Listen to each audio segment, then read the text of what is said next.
All right, we are live with another episode of the Protein and Purpose podcast. Today we are welcoming Allison Melky, who is a professional licensed counselor based out of San Antonio, Texas. How long have you been doing what you do? Oh, let's see. Eight. So whatever that math is. 17 years, I think. Yeah. Yeah. Wow. Okay. Yeah. I've been in private practice since 2014, so 11 years now in private practice. That's crazy. And today is July 8th. We had been trying to connect since early June to talk about men's mental health. But, we can go ahead and jump into it now. No reason not to. Uh, we've been trying largely not being successful on my account. The schedule has been crazy, but hey, we're here. So let's We let's made it. hit the yeah, we made it. We made it happen. Cheers. Let's hit the ground. Do you have coffee? Do you need I coffee? don't. I already had my coffee, but thanks. Already had. So there's a point where you stop. Well, I mean, I ran out. I drank it all, Oh, so yeah, okay. There we go. we're done. Good to go. All right. So wanted to talk about something you said right before we started recording. And I forget how you put it, but it was like the changing landscape of mental health or the trends in mental health. Can you expand on that a bit? Yeah, I mean, I guess in a 17-ish year career, like in any profession, I would imagine that, things just change, trends change, the problems you see, the problems you don't see, all of that, can ebb and flow. And so, there are a lot of things that I deal with now that I certainly didn't in the beginning of my career. And, there are a lot of obvious changes to that, like the explosion of social media, of course, and what that's done to our mental health.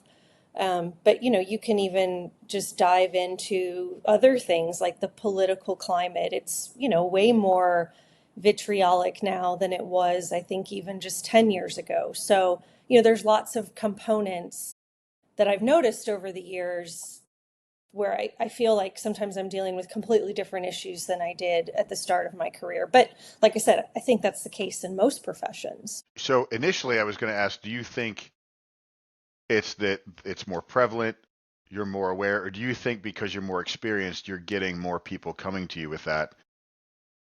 But with the symptoms isn't the right word, but with the list that you gave there of attributing factors, it's hard to argue that it's been getting worse, more prevalent, snowballing over a decade or more for sure. Yeah, but because I remember, the joke. I mean, being a therapist, I'm sure you'll appreciate this. The joke about personal trainers is like our clients think we're a therapist, right? Sure. So, yeah. Um, but I can remember like early in my career, I just people, even before I got into training when I was in the military, people always saying, in this political climate, is a thing people say when they're ready to talk about how bad the other side is. Yeah. Yeah. But so the trends that have gotten worse, what do you think? How do I want to ask this? What do you think a big pitfall is? Since we're talking specifically about men's mental health, what do you think some of the pitfalls are that guys should be aware of to help keep them attuned to where they are with their mental health and what they can do to steer it in the right direction? That's a very big question that has lots of answers, I think. Well, okay, I mean, what has changed, I guess, with men's mental health? I mean, one, I think it's more of a talking point now.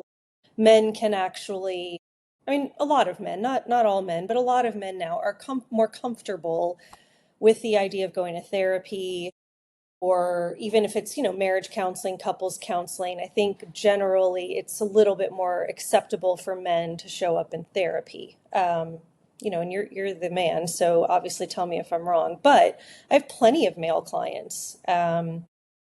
who sometimes even, grew up in households where it's still not talked about, like mental health and emotions and things like that. So I think from a positive regard, it's just more supported now. People aren't necessarily going to think less of a guy because he's going to therapy. So that's a good thing. But then at the same time, we have this, in my opinion, this kind of new expectation of men not to be toxic or not to be so in their masculine energy all the time, to be more in their feminine. But I mean, that doesn't always work very well. And so then I think there's a lot of confusion on, but I have these, natural urges to be this way, but society and social media and all these things and all, these women I'm going on dates with or whatever it is are telling me that I need to be more expressive and be more in touch with my emotions. And so, there's just a lot of confusion there as well. So, if that was a big question, you gave some big answers there. Yeah, a lot to unpack. Yeah, I'll say from the perspective of a dad raising a boy and a girl. I know you have two girls, but I'm sure you see this, and I don't know if you're like more aware as a therapist when you're seeing kids interact. There's an absolute difference between little boys and little girls and how they engage, how they grow. Um, yeah, and I agree that there is, back to your first point, there is a more allowance, better tolerance for men to seek mental health. But something I've said early, or I was made aware of early in my career, and I've said for years is physical health and mental health are symbiotic. And I feel like I have so many clients that that they limit themselves in the sports and activities that they engage in and could break through that if they would seek counseling, right? Seek some tuning up here as much as they look to tune the physical. Well, and Um, this is why you have, especially like psychologists who specialize in, sports psychology. I mean, a lot of these high level athletes do have a sports psychologist on staff because, if it's not aligned mentally, how is it going to be aligned physically? yeah, Yeah. yeah. There was a reel that I I saw and saved to show to my kids about it was a close up on athletes getting ready to take part in their sport. And they're sitting there and you can see them, they're mouthing the words, I got this, you can do this. Just different positive affirmations. Affirmations. And Yeah. right. And it was all about self-talk, right? Hmm. Now, as important as that is, imagine somebody saying, well, I'm not going to train for the pole vault or the wrestling match or whatever. I'm just going to get up there and right before tell myself I can do this, right? Right. That is, as absurd an example as that seems, it just highlights the like I said, physical health and mental health are symbiotic, and the whole really is greater. I feel the whole really is greater than the sum of the parts Hmm. in bringing those two together. Yeah, uh, yeah. I mean, I had such a bias against therapy and doctors, and if I'm being honest, I still do in general. It's okay. I do too. They're one of the demographics I'm most skeptical of. Whenever somebody, especially when they tout that title, I'm going to dig into you before I heed an ounce of your advice. Just, or I've shared it before. When I was 11, I had a doctor put me in a ward for troubled teens, and I feel, I believe it was uh, because of something I said to her in a therapy. I was a an 11-year 11. old. I was an 11-year-old boy with no positive male, very limited positive male role model, no guidance from my dad, right? I was being a brat. So that and in the time in there, I ended up in solitary confinement, which I believe we've talked about that before. Yeah. So and then for years, I would say whenever the rare instance that subject come up, well, those people just had jobs to do. They were just doing their job, which is absolutely utter bullshit. Once I had kids, I became aware, I need to dig into up here as much as I've been working on this. I've read self-help books and all that stuff, but really get some professional guidance there. And I absolutely think I know it's made a difference. And I'm not done.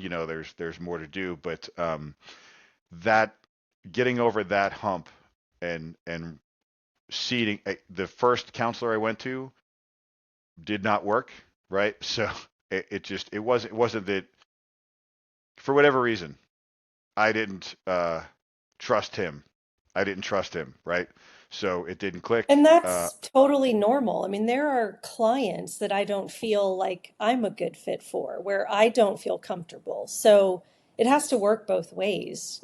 Client Bingo. and therapist have to be comfortable with each other. And that's something that I'll tell almost anybody at an intake appointment is I can have all the skills and education and training that you want me to have, but none of it means crap if you don't trust me or we don't have good rapport or you don't feel safe in this office, right? I mean, that's step number one. And so the fact that, your first real experience was kind of a misfire, I mean, that's okay, and I'm glad that you were willing to try again, where I think a lot of people aren't, and that's really a shame, because the same is true. I mean, I fired medical doctors because I haven't liked what they've said. They didn't get to know me. They didn't try to understand me. And, I said, well, this isn't going to work. So what's the difference, Right.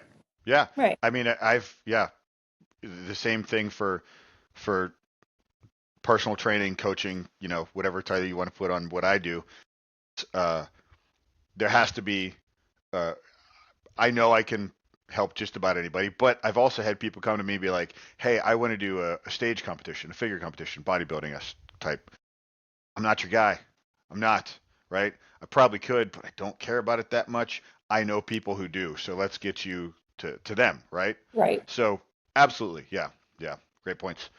I wanted to talk a bit about this might be a hot topic. If you don't want to touch on it, we don't have to, but the rise in prescription drugs like SSRIs, because, you know, I, while I shared about my upbringing and the what I had to go through. I am I do consider myself incredibly lucky that that was 1988. It was before, like just a year or two later, all kinds of drugs were getting prescribed. I have friends that were started getting prescribed all kinds of like Adderall was the big one at first or whatever it was. I think there was something before Prozac, Adderall. probably. Right, Yeah. right. And with the rise of like SSRIs now, and you see the correlation with like I I think it's 99 point something, I don't know, percent of mass shooters are on an SSRI. What are your thoughts on that? I feel like it's another instance of an overprescribed drug, and maybe I shouldn't be. What are your thoughts on that? Let's just say that. Let me ask that. Well, I'm happy to have the conversation. And, I mean, I have to be fully transparent. I'm on an SSRI. So before I give you my opinion on the whole thing, I think it's important that, you and your audience know that I can have a very strong opinion about it, but still also recognize the need for it when there's a true need. So, um, I think, like a lot of the things that we've touched on already, there's just been a shift in social media, values. We're very secular. Um, for better or worse, everybody has different opinions on that, but we're a more secular country than we've ever been. We're more sedentary, we're all the things, right? Like all the statistical changes. And so you have to look at all of these increases and the increase in SSRIs. And that was, I think, another kind of topic you and I had sort of rattled around is like, how do you navigate this time in history with clients, both physical and mental clients, who are often looking for the quick fix? Now, again, I'm on one, but I have to say it wasn't because it was a quick fix. It was literally my last option, right? I had all the other things that I encourage my clients to do in line and in place. and just some life circumstances that have been going on, personally right now. I needed the help. But it's not the first time I've taken one. I took one both times that I was postpartum with both of my children for about 6 months to a year because, hormones were completely out of whack. I couldn't get a grip. And, I didn't like how I was mothering, if you will, right? So at that time, it really was like a life preserver. I Um, mean, I guess some people think being a new mom is hard, but I know you don't. You were like, get over it, woman. But yeah, so I'm going to edit that out so I don't have to do. Oh, okay, okay. So to answer your question, I am okay with SSRI use when we're doing all the other things, when we're exercising, when we're working on our sleep, when we're eating well. I think sometimes the brain is the forgotten organ when it comes to nutrition. When we are part of a social community, when we have people who hold us accountable in positive ways, if we have all of that, and life is just still out of kind of grasp for, manageability, I think it's okay. I think it's important to reassess, give yourself a good solid year, see if life kind of evens itself out, reassess. And then if you feel like, you've done the things, then stop taking it. There are people who are just going to have to take it forever, and that's okay too. But what really bothers me about it is when we don't do any of the other things. And further, the prescriber is not asking these questions. Are you in therapy? What is your exercise routine? How are you sleeping? How's your diet? I hear from clients all the time. They're not asking these questions. I I have to thank you. I was debating whether or not to touch on that subject. I think I formulated the question horribly, but I think you nailed the answer. Okay. Yeah, because I want to stress, I I did say overprescribed, right? But I think that's a trend. I mean, you look at Ozempic. Well, Um, yeah, that's a whole podcast for another time.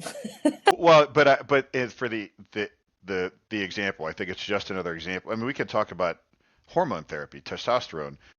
I think it's overly prescribed. I think it is. People think it is the quick fix. It just comes back to what you said, the quick fix, and that's what people are looking for when it's like the common question people ask me in starting was always, well, how long is this going to take? As And long as it takes. the snark ass, the snarky smart ass snark ass. I'm coining that. The snark ass answer I would give No. was, the better you do it, the longer it takes, right? Because Right. it will help you live longer, better, more days in your life, more life in your days, right? Um, yeah. So I think that was a great answer. It's if prescriptions are the first thing that is looked to before the talk about exercise, activity, nutrition should be first. Sleep maybe even before nutrition. Yeah, because the so a, a, a couple friends were on a text with Tara and I, and they sent my wife went to bed early, so now I have 16 reels to look at, right? Because the idea is she just goes in bed and she's scrolling through reels, right? Which is not, we don't do that. Like, I want to stress, we maybe an example for people who are considering whether or not to get an SSRI and haven't looked at sleep. We do not take the phones, screens, computers, a TV into the bedroom. We have a rule. No, that is not the place for screens. That is not the place for blue light. That is not a place for a machine that is designed to Right. keep you emotionally engaged in things Right. that might entertain but more likely upset you, right? Yeah, you can even look at it from like a circadian, even a biology standpoint, right? I, we're going to get on a tangent here, but Let's go. I actually do not like daylight savings time. And I know that's like a hot button issue with everybody, right? Ultimately, I think we need to just pick a time. I don't really care which one. Well, I do care which one. I'll tell you why in a second. But, the time change thing's stupid. What I don't like about daylight savings time is it's not normal. Like, this is not a natural phase of how humans are programmed. We are supposed to be awake when the sun is out. When the sun starts to go down, it is time to start to rest and wind down. If that's not happening till 9 o'clock at night during daylight savings time, for a lot of us, right, it interrupts the natural circadian rhythm. I'm laughing because I want you to explain that to my kids, especially after last Well, night, because yeah, they didn't want to. it's But summer. no, I But yeah, agree. no, so that's all part of it. Keep your bedroom for sleeping, keep it cool, keep it dark. To your point, the stimulation of now I woke up at 2 and I did grab my phone because I couldn't go back to sleep. I mean, I'm not perfect, right? No, sir. Um, but it's true because then I started seeing things about the flood in Kerr County, and of course I got upset. And so then I'm wondering why I can't go back to sleep until 3. So yeah, we know that ideally, keeping your bedroom simply for sleep is always going to be best. Yeah, Um, 100%. but I want to make sure that your people understand. I have recommended that some of my clients try an antidepressant. So I'm not completely against it, but I do not like when it's the first line of defense. So in list of priorities, what would you put in front of it? All the things, right? Sleep, nutrition, community, exercise, community could be church, right? Or, just some other like book club, or you hang out with your neighbors or your friends or whatever, right? Um, a sense of belonging, what else? Therapy. There we go. And I mean, yeah, I would, the that's the name of this podcast is Protein and Purpose, right? It's like what do you need? Where do you start? Right? Nutrition and what are you here for? What are you working towards? What are you developing yourself to be? right. And Where yeah, exactly, or what are you doing to grow? Maybe it is in the gym, right? Like you have a goal, whether it's to lose weight or to lift something, specific or gain muscle or whatever, but like are you what are you striving for? And I think we've lost a lot of that conversation in our society. What are you growing toward? you specifically, right? So there was something you said remind like I'm putting together this concept of intellectual obesity. And I Yeah. feel like do you know what I mean when I say that? What does that Yeah, mean I've to not you? heard that term, but I like that. I like Yeah, that a lot. and I feel like social media exacerbates that. Like the person who can look at any situation and tell you exact here's what you should do to fix this. I read this book and I saw this and I read this study and I heard this and I heard about this and I could say, "Okay, tell me, when have you gone through this and what have you done in this situation?" And they can't tell you. And I I first thought of it watching Good Will Hunting when he's sitting on the bench with Robin Williams, and Robin Williams is like, if I ask you about art, you'll tell me about Da Vinci and the Mona Lisa, but you can't tell me what the fuck it smells like in the Sistine Chapel, right? So it's like get out there and go fuck up in the world, and then figure out how to fix it, But that's the and that thing is people are too afraid to make a mistake because of failure being tied into, their worth, right? yeah. One of the books that Tara read, I did not read. She read and bestowed the knowledge upon me in raising our kids was the gift of failure. I feel like that's something her and I Yeah, do yeah, really yeah. well. We'll read books and coach each other through what we've learned on that. That's she's a great partner that way. Um, but yeah, the gift of failure and man, Gavin is hyper competitive, and we're I think Freya's stepping into that as well because she Well, they're wants to your be just like her children's. brother. I mean, Well, but so like trying to coach them through like, all right, you didn't get this one. What'd you learn? How do you get where like every time we go to practice, whatever it is, wrestling, soccer, jujitsu, whatever, how like you're here to get better, and that only happens when you learn from your mistakes. Correct. right? So yeah, good stuff. How long have we been going here? Probably should wrap up soon. I don't want to take up too much of your day. I know uh, you're a busy lady. Let's do this. Where can people find you? Because you do telehealth therapy as well, right?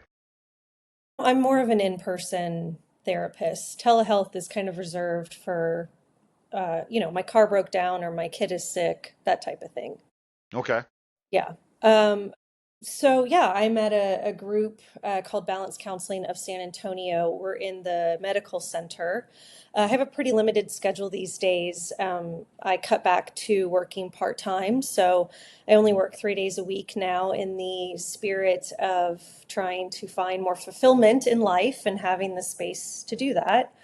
Um, so I have a pretty limited schedule, not really accepting new clients right now, but our practice in general is always growing. I think we've just hired a couple new therapists. So, it's worth a look if any of your viewers are interested in counseling. So, Fantastic. Let me ask you this. Top 1 to 5 piece of advice for somebody who is struggling with mental health. oof. Okay, so top 1 to 5.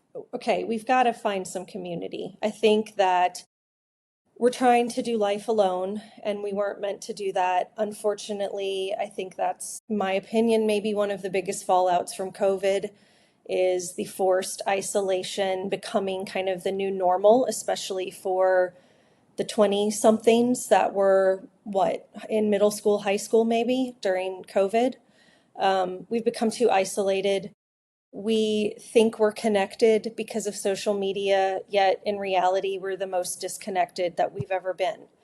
And so, reaching for some sort of community, I think, is a great start. Of course, if that sounds completely overwhelming, then, I think maybe some individual therapy could be another great place to start so that you can work on, overcoming a lot of those sort of social anxieties to get you ready for putting yourself out there. I agree. Breaking the ice is challenging. Yeah. So where would you say is where if somebody is looking to be part of a community, where would you say they can is the best place for them to look? Where are some options they can look? Well, I think I recommend to my clients a lot. San Antonio is kind of a unique city, and you might agree, having lived elsewhere, being raised elsewhere, but it's hard to meet adults here.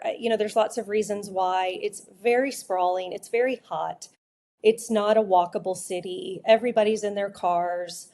It's a very family oriented town, right? So people often just hang out with their families or other families, right?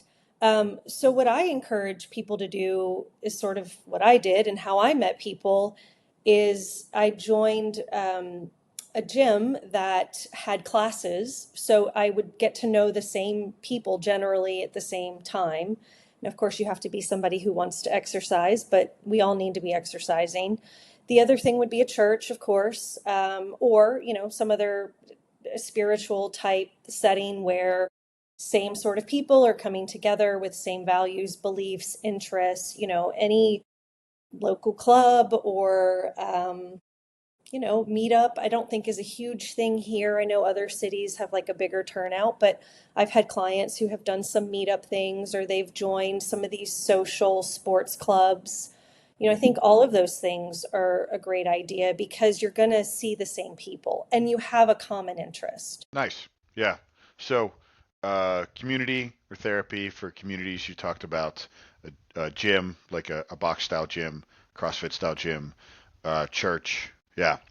I, I like hearing that because for years, I didn't come up with this, but somebody taught me the concept of the third place. Like you have your work, you have your Yeah. house, and then everybody's got that third place, right? Yeah. And that can really shape a lot for you because it can Hmm. be it can be a bar, right? Sure. I mean, it Or can be. yeah, but where does that take your health, right? But the like, and you can have multiple third places too. So like a church, a community gym, a social club, a bowling club, something like that. Sure. Yeah, and I would agree. San Antonio is might be a more challenging. city for that, but that doesn't mean you can't make one.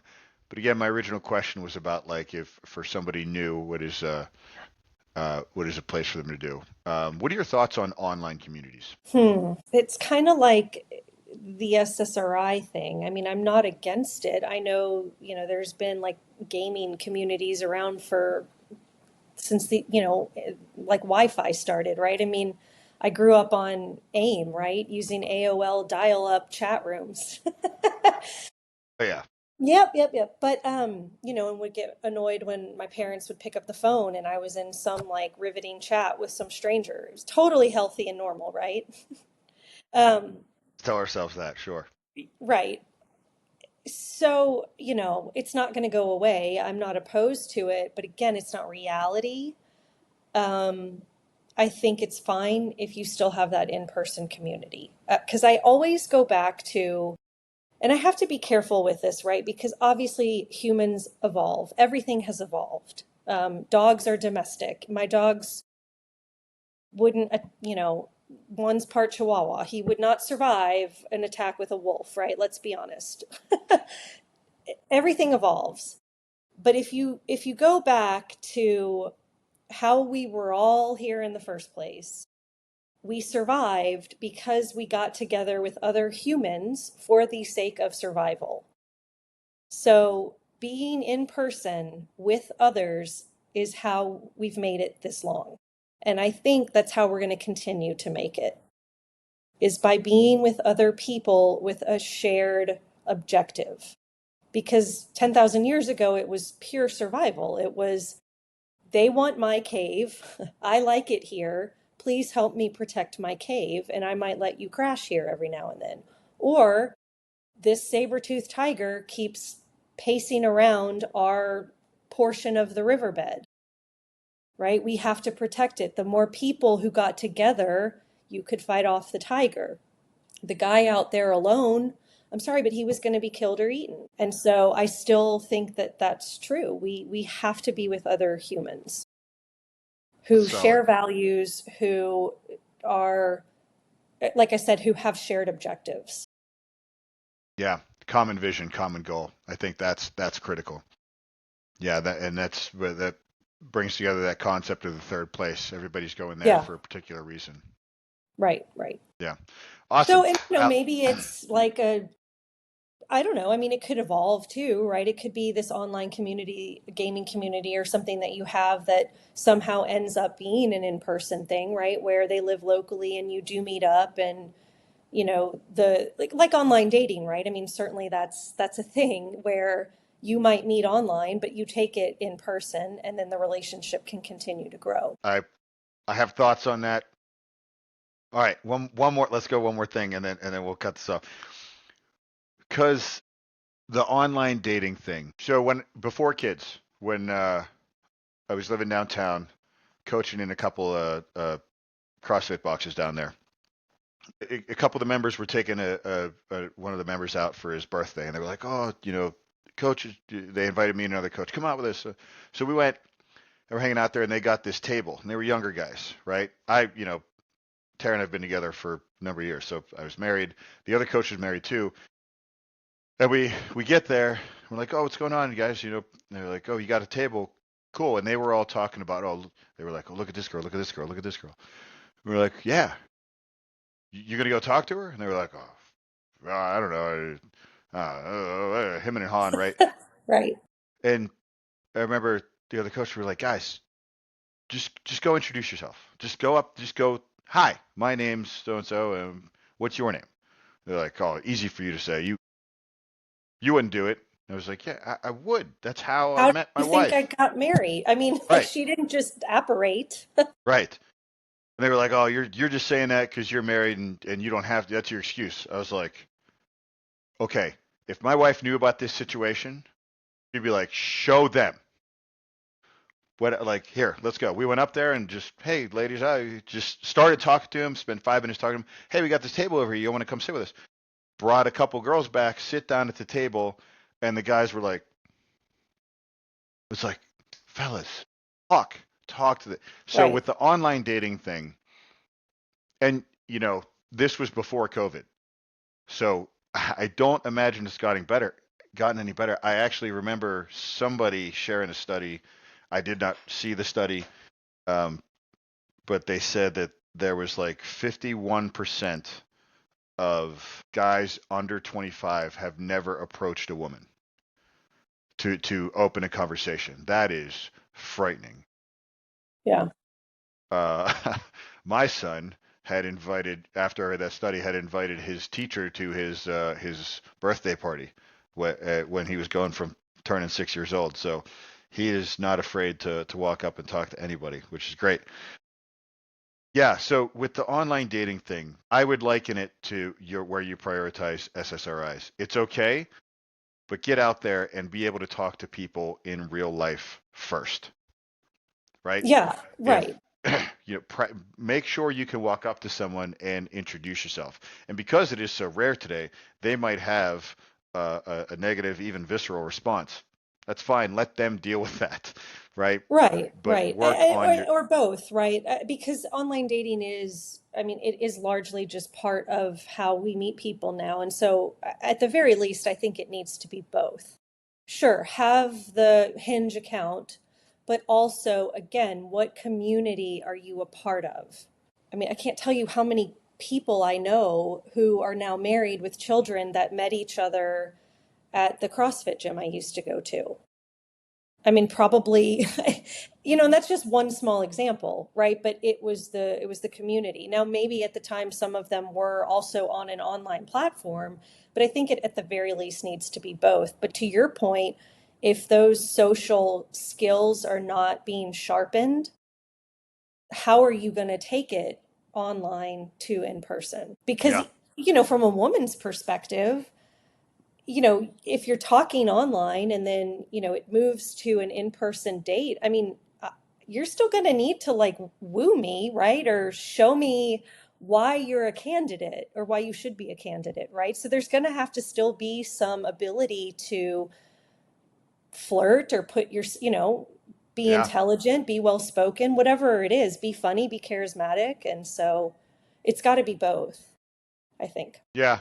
I think it can be, but I think it's important to have the fundamentals of in real Yeah. life engagement. I say to you through a screen when we're Yes. both miles away, right? Right. All right. On that note, I'm going to wrap it up. Thank you so much for making the time. We already talked about where people can find you, but yeah, Allison, thank you so much. This has You're been welcome. a great episode. Anything you want to add before we stop here? Um, no, I don't think so. I mean, I think we kind of hit on a lot of different things that probably at some point we need to dive into deeper. But yeah, I mean, just try therapy first, maybe before the meds, and let's see what happens. I think that's a great Yeah. one to end on. So, and if there's any questions, guys, put them in the comments because we will likely do another conversation here. Allison, thank you so much. Welcome.